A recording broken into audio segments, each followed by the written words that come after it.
Uzun müddətdir ki, Naxçıvana gediş-gəlişlə bağlı problemlər var və təəssüflər olsun ki, lazımi qurumlar hələ də bu müəmmalı məsələni çözə bilmirlər. Azal bilet məsələsini həll etməmiş, indi də vətəndaşlar avtobuslarla bağlı narazılıq edirlər. Zahir Əkbərli adlı vətəndaşın kanalımıza göndərdiyi video və səs yazısını olduğu kimi təqdim edirik. Bəlkə aidiyyatı qurumlar görüb problemə bir əncam çəkələr. Səsləndirilən iddialarla bağlı bütün maraqlı tərəflərin mövqeyini işıqlandırmağa hazırıq. Bu deməli çəkdiyim video Naxçıvandan Bakıya gələn avtobuslar yoxdur. Avtobuslarda cəmaatı gətirir, İran belə suvarında salırlar.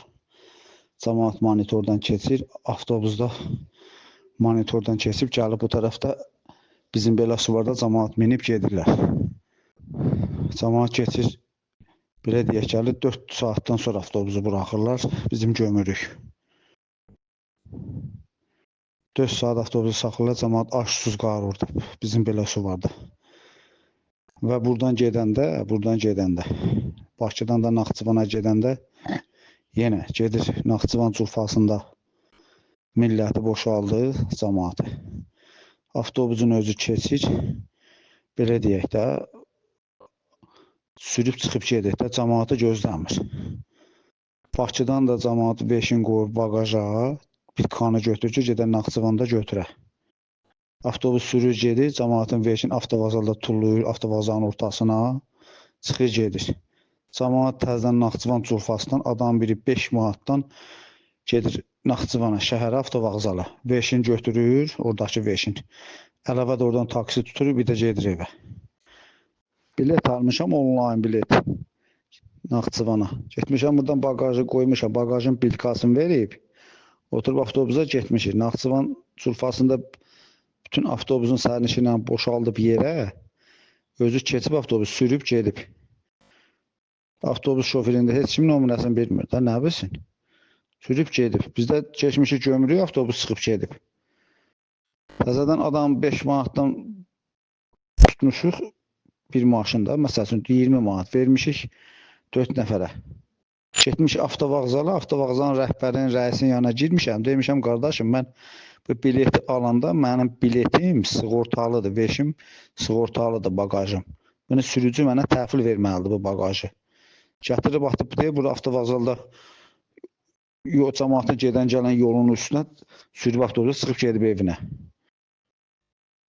Deyir, mən neyim, ged avtobus şoförünə deyir. Deyirəm, necə sən deyim, sən bir aynanın ayırdığı bir burada nümayəndəsən də, belə şey olar. Mənim bəlkə veşim qırılanı var, sınanı var, bəlkə itəni var, belə özbaşınalıq olar. Deyir ki, kimə şikayət edirsən elə. Biz bu an 31-i gecə gəlmişik, kamera görüntüləri də var. Biz həmən o aynanın orada rəhbərin, ayırdığı nümayəndənin otağında, qəbul otağında. Gəlib veşlərimizə də baxıb orada. Orada avtovazanın kamera görüntülərində hamısı var. Sonra Bakıdan, Naxçıvandan Bakıya almışıq. Qayıdıb gəlir, yenə gətirib burada Bakının İran belə suvarını keçib cəmaat. Keçib bizim belə suvara orada 4 saat avtobusu gözləyib.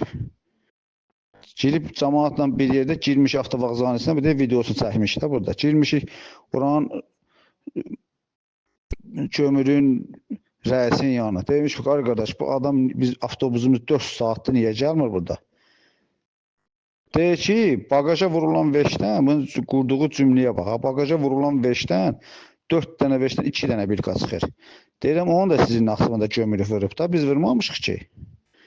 Biz İrandan nə almışıqsa, əlimizə düşmüşük, monitordan keçirdik, bir də bizim belə suvarda gözləyirik ki, avtobus gələn minə içinə gələk. Kimə deyirsən? Pagrana deyirik, gömürüyə deyirik. Deyirəm, yaxşı, belə bir problem çıxıb, qardaş, çıx bu boyda cəmaata denən ki, buna görə bu avtobus 4 saatdir qalıb burada. Bu avtobusun 4'ü də bir qat çıxıb, 4 dənə avtobus gəlib, 4'ünü də sən 5 saat saxlayırsan burada. Belə özbaşınalıq olar. Deyirəm, qardaş, cənab prezident deyir ki, çəkin, paylaşın, ictimailəşdirin, qoyun görsünlər. Siz dedim, yəni bu qədər özbaşınalıq olmaz. Siz Azərbaycan vətəndaşını bir insan kimi adam yerinə qoymuşsunuz siz. Yok ya açılmıyor. Yok açılmıyor. Vay vay.